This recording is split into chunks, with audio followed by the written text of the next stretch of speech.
مولانا ہاں کیا بات، برکت نہیں ہو رہی پیسے میں، کوئی دعا دے دو۔ جن لوگوں کی روزی تنگ ہے، یعنی پیسہ تو بہت آتا ہے لیکن رکتا نہیں ہے، دنیا کا کوئی بھی ملا اور کٹھ ملا تمہیں کوئی تعویذ نہیں دے سکتا ہے۔ ارے یار وہ مولوی تجھے کیا دعا دے گا، بیچارہ وہ خود 10,000 روپے مہینے میں پڑھا رہا ہے، اس کی روزی میں خود برکت نہیں ہو رہی ہے، وہ خود 8,000 روپے مہینے میں پڑھا، وہ تو تجھے تعویذ دے گا، وہ تجھے کوئی راستہ بتائے گا؟ تو غلط جگہ پہ جا رہا ہے۔ وہ دل کی تسلی کے لیے کچھ لکھ کے دے دے، تو لٹکا لے، وہ الگ بات ہے، لیکن اللہ کی قسم مولوی کے پاس رزق میں برکت کی کوئی دعا نہیں ہے۔ اللہ نے صاف کہہ دیا اگر روزی میں برکت چاہتے ہو تو یہ طریقہ اپناؤ، وَمَنْ أَعْرَضَ عَنْ ذِكْرِي فَإِنَّ لَهُ مَعِيشَةً ضَنْكَ، جو میرے ذکر سے اعراض کرے گا۔ یہاں ذکر سے مراد نماز ہے، ذکر سے مراد نماز ہے۔ دیکھیے اللہ نے قرآن میں دوسری جگہ کہا فَإِذَا نُودِيَ لِلصَّلَاةِ مِنْ يَوْمِ الْجُمْعَةِ فَاسْعَوْا إِلَىٰ ذِكْرِ اللَّهِ یا ایھا الذین آمنوا اذا نودی للصلاۃ، اے ایمان والو جب تمہیں جمعے کی نماز کے لیے بلایا جائے، اذا نودی للصلاۃ، جب تمہیں نماز جمعہ کے لیے آواز دی جائے، یعنی اذان ہو، فاسعوا الی ذکر اللہ، تو تم دوڑ پڑو کہاں؟ اللہ کے ذکر کی طرف، یعنی نماز کے لیے۔ ذکر سے مراد کیا ہے؟ نماز۔ یہاں ذکر اللہ نے کس کو کہا؟ نماز کو۔ یہاں اللہ نے کیا کہا؟ وَمَنْ أَعْرَضَ عَنْ ذِكْرِي، جو میرے ذکر سے منہ موڑے گا، فَإِنَّ لَهُ مَعِيشَةً ضَنْكَ، ہم اس کی روزی تنگ کر دیں گے۔ میرے ذکر سے مراد نماز، یعنی نماز کے وقت جو منہ موڑے گا ہم اس کی روزی تنگ کر دیں گے۔ آپ نماز پڑھنا شروع کر دیجئے، روزی کے دروازے کھل جائیں گے، روزی کے دروازے کھل جائیں گے۔ اب اعراض کسے کہتے ہیں وہ بھی سن لیجئے، منہ موڑنا کسے کہتے ہیں؟ مثال دوں،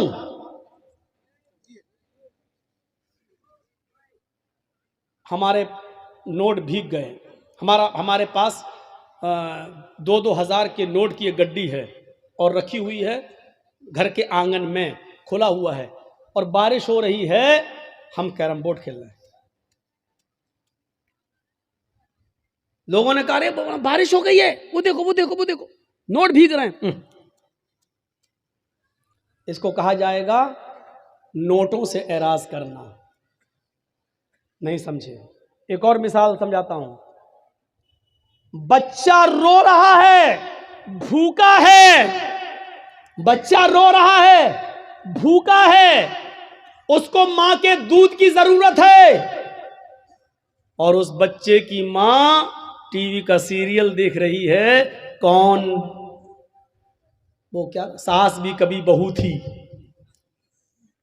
ٹی وی کا سیریل دیکھ رہی ہے، بچہ رو رہا ہے اور ماں ٹی وی کے سیریل میں لگی ہوئی ہے۔ نہیں نہیں، بچے کو اٹھاؤں گا، دودھ پلاؤں گی تو یہ سمجھ نہیں پاؤں گی، یہ بچہ رو رہا ہے، ماں دیکھنے میں لگی ہے۔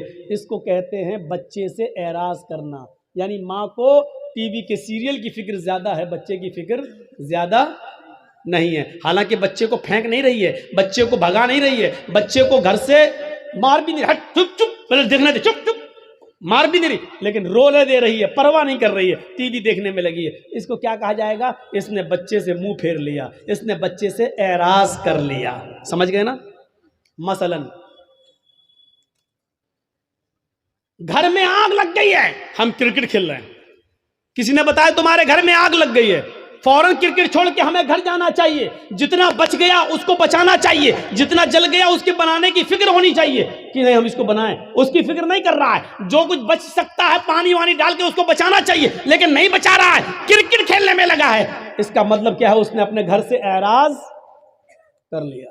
اب سمجھ گئے ہوں گے آپ کہ نماز سے اعراض کا مطلب کیا ہے۔ نماز سے اعراض کا مطلب یہ ہے، یہاں ہم کیرم بورڈ کھیل رہے ہیں اور وہاں مؤذن کہہ رہا اللہ اکبر اللہ اکبر، ہم اللہ اکبر کی آواز سن کر بھی کیرم بورڈ کھیلنے میں لگے ہیں۔ اس کا مطلب یہ ہے کہ ہم نے نماز سے اعراض کر لیا ہے، ہم نماز کا انکار نہیں کر رہے ہیں، لیکن نماز کے وقت ہم نماز پڑھنے نہیں جا رہے ہیں، یہ ہے نماز سے اعراض۔ یہاں میچ ہو رہا ہے، انڈیا پاکستان کا میچ آ رہا ہے، یہاں اذان کی آواز آتی ہے حی علی الصلاۃ، آؤ نماز کے لیے۔ ہم سوچ رہے ہیں یار 5 اوور باقی رہ گیا ہے، ہم یہ دیکھ لیں۔ اگر یہ نہیں دیکھیں گے، اگر نماز پڑھنے جاتے ہیں تو میچ کا لطف نہیں لے پائیں گے، کون ہارا کون جیتا یہ تو پتہ چل جائے گا، لیکن میچ کا ایک ایک بال کا جو مزہ لینا ہے اور ایک ایک